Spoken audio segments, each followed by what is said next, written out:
Bonjour à toutes et à tous, bienvenue dans ma première vidéo. Aujourd'hui on va parler de séries à découvrir. Donc de séries, certaines sont plus connues que d'autres. Il y a des séries d'utilité publique, des séries dont on ne parle pas trop. Voilà. Il y a deux types de séries et je ne sais pas combien de séries il y a. Il y en a moins d'une dizaine en tout cas. Donc voilà. Toutes les séries dont je vais parler, en fait je me suis rendu compte après. Il y a deux séries HBO et une série et tout le reste c'est des séries Netflix, mais c'était pas fait exprès. En fait j'ai pris vraiment genre des séries que j'aime et que je trouve qu'on ne parle pas assez, et voilà. Du coup, première série, on va parler d'abord des séries qui sont pas si connues que ça. Elles sont connues, hein, c'est pas des séries non plus qui sortent de n'importe d'où,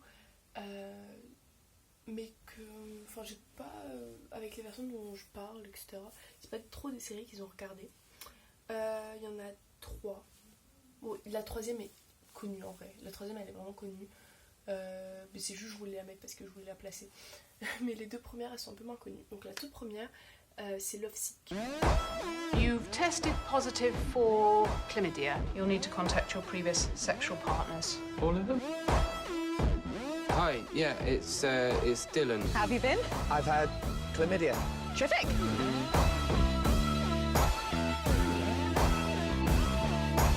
Oh dear. Whoa! He's in love with you, and he's trying not to tell you, and if he doesn't, it'll be the biggest regret of his life. Lovesick, c'est un peu une histoire d'amour j'aime bien, sur Netflix, il y a écrit From Flightmates to Soulmate. Donc de colocataire à âme sœur. Mais du coup ça rime en anglais, bref. Du coup c'est une histoire d'amour un peu entre Dylan et Evie. En fait on sent qu'il y a une histoire d'amour, on sent qu'il y a des choses qui sont possibles, sauf que notre personnage principal qu'on suit, Dylan, vit en colocation avec Evie, et au début un autre, puis après ils sont trois à la fin, je crois. Enfin, parce qu'Evie part. Ok, au début il vit en colocation avec Evie et un autre garçon, je ne sais plus comment il s'appelle. Et puis il va apprendre une mauvaise nouvelle un peu. Il est atteint d'une chlamydia. Et en fait, on suit son histoire en fait en suivant toutes les femmes avec qui il a couché. Donc on suit ses péripéties pour retrouver les femmes avec qui il a couché, pour leur dire bah écoutez, il faut vous faire tester parce que j'ai la chlamydia et tout. Et donc ça c'est surtout la première saison où vraiment on le suit dans sa recherche. Et il y a 3 saisons. Puis au fur et à mesure, on suit toujours sa recherche dans la saison 2. Moins dans la saison 3 il me semble. Ça fait quand même 2 ans que je l'ai regardé, donc je me souviens plus trop.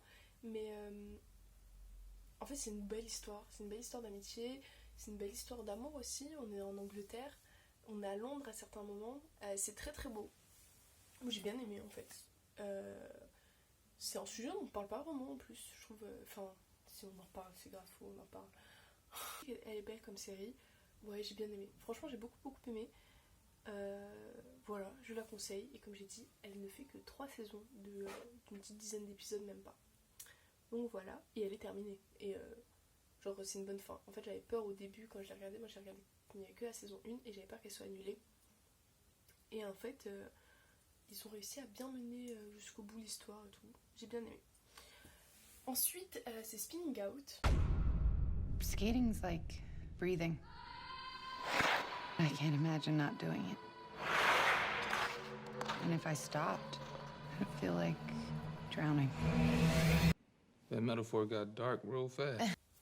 Du coup, Spinning Out, c'est l'histoire de 2 sœurs qui font du patinage artistique dans une station de ski. En fait, elles habitent là-bas, elles habitent à côté et elles font du patinage artistique depuis qu'elles sont toutes petites. Leur but c'est d'aller aux Jeux Olympiques et de faire. Enfin voilà, c'est des sportifs de haut niveau. Cette série elle a qu'une saison, elle a été annulée en fait à la sortie de la première saison. Moi je l'ai beaucoup aimée parce qu'elle aborde différents thèmes, dont la bipolarité, la pression quand on est sportif de haut niveau, la confiance en soi, la confiance aux autres, le relationnel, le fait d'être quand on est jeune, des jeunes des jeunes sportives, le fait que il y a parfois des abus sexuels, etc. Il y a aussi une histoire d'amour, hein, bien évidemment, mais elle n'est pas au centre, on va dire, de l'histoire. Vraiment, l'histoire à proprement parler, c'est autour de la plus grande des sœurs, et qui elle a des troubles de bipolarité comme sa mère. Et du coup, ça raconte leur histoire à ces trois, en fait, il y a plein d'autres personnages, hein, mais ça raconte leur histoire. Et leur histoire dans cette station de ski, comment est-ce que aussi on reprend le sport quand on a une blessure, comment est-ce qu'on abandonne ou pas ses rêves, etc. Donc franchement, elle est vraiment très très belle. En plus, les deux actrices principales, c'est Kaya Scodelario et Willow Shield.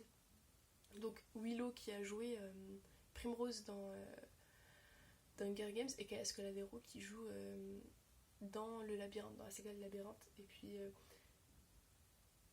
en fait, c'est deux actrices que je voulais voir ensemble. J'aime beaucoup ces deux actrices là, et c'est vrai qu'en fait elles se ressortent très très bien toutes les deux ensemble à la caméra, et puis même le duo.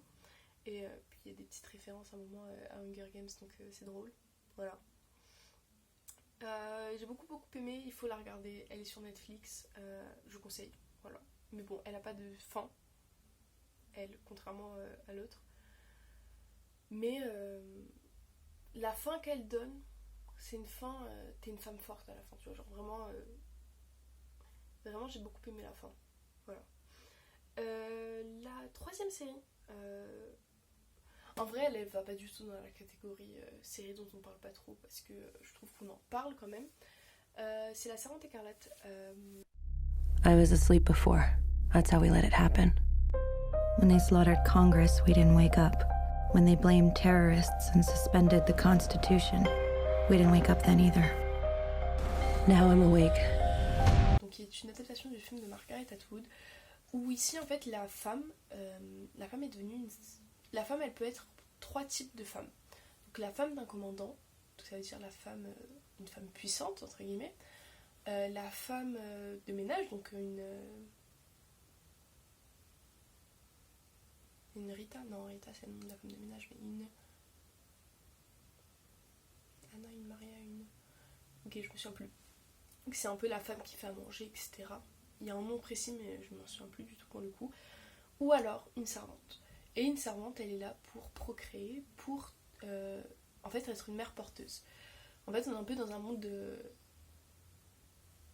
post-apocalypse. Non, on est un peu dans un monde un peu futuriste, je considérais comme futuriste, où on dit que les femmes ne sont plus fertiles, que il y a eu en fait les taux de natalité ont énormément chuté dans le monde entier.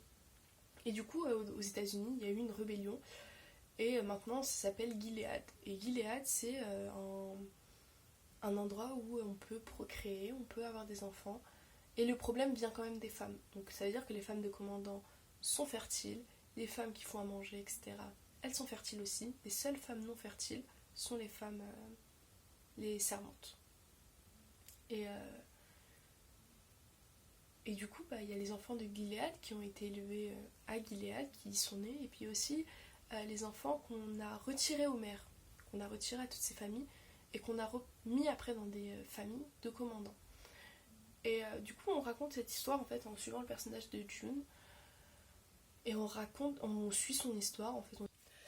Donc on suit en fait sa vie dans la famille des Waterford, qui sont des commandants, enfin qui est un commandant assez bien placé avec sa femme. Voilà, on suit ça sur 3 ans, sur 3 saisons. C'est très intéressant, moi j'ai beaucoup aimé. Il y a des hauts et des bas, hein, voilà, mais je conseille cette série et il faut la regarder, voilà. Ensuite, là je veux plus parler de séries que je trouve qu'elles sont d'utilité publique. Donc ce que je veux dire par utilité publique, c'est tout simplement, elles parlent de sujets dont on a besoin de parler, qu'on a besoin d'évoquer, qu'on a besoin de mettre sur le devant de la place. Voilà. La toute première, c'est Euphoria. I'd like each of you to get up and tell us a 5-minute story about your summer.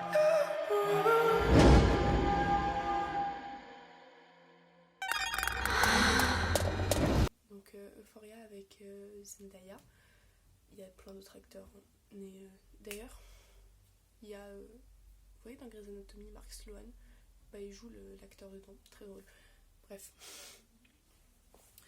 Du coup, pareil, c'est une bonne série, très esthétique, vraiment, au niveau de l'esthétisme, elle est très très belle.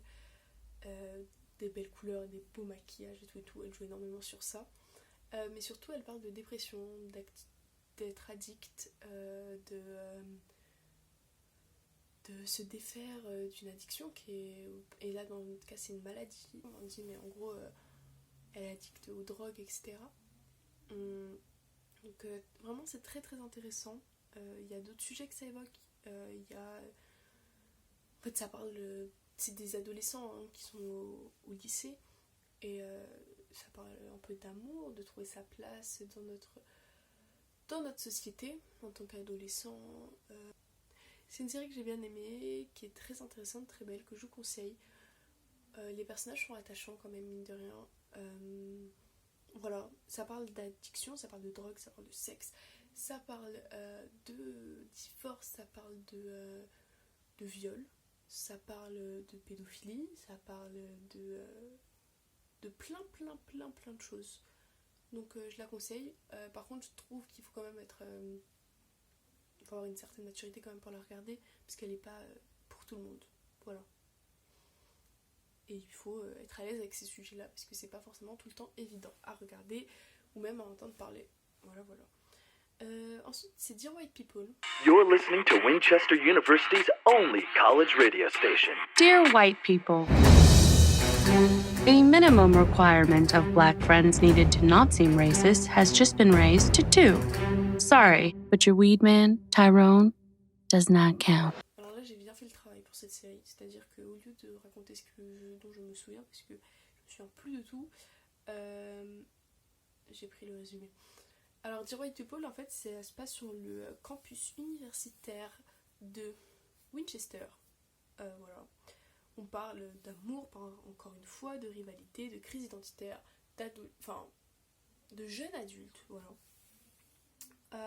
Et en fait, il y a une jeune fille qui est métisse et qui a fait une radio où elle dit Dear White People, et elle dénonce en fait les injustices sociales, les comportements racistes qui ont lieu sur le campus. Et en fait, en réponse à ça, il y a un magazine du campus, le Pastiche, qui décide, qui a une magnifique et très bonne idée, de faire une blackface durant une des soirées sur le campus pour protester contre cette radio.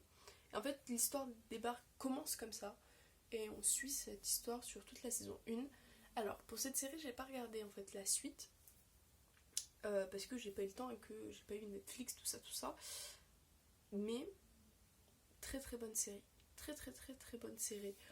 On parle donc ici de la place des étudiants noirs dans une université, et comment est-ce qu'ils vivent en tant qu'étudiants noirs dans une université, voilà, en tant que minorité dans l'université. Vraiment très intéressante, elle est très bien, elle est tirée du film du même nom, Dear White People. Pareil, elle est disponible sur Netflix, comme quasiment toutes les séries que je viens de dire avant, sauf Euphoria, donc je viens juste de parler. Euphoria est disponible sur HBO, donc OCS. En tout cas, moi je l'ai regardé sur OCS. Voilà. J'ai parlé de tout. Sur ce, j'ai parlé de tout. Voilà. J'espère que ça vous aura plu, j'espère que vous aurez découvert des nouvelles séries, des séries qui vous auront intrigué et tout. J'espère sincèrement. Et que voilà, j'espère que ça vous a plu. Et sur ce, à bientôt!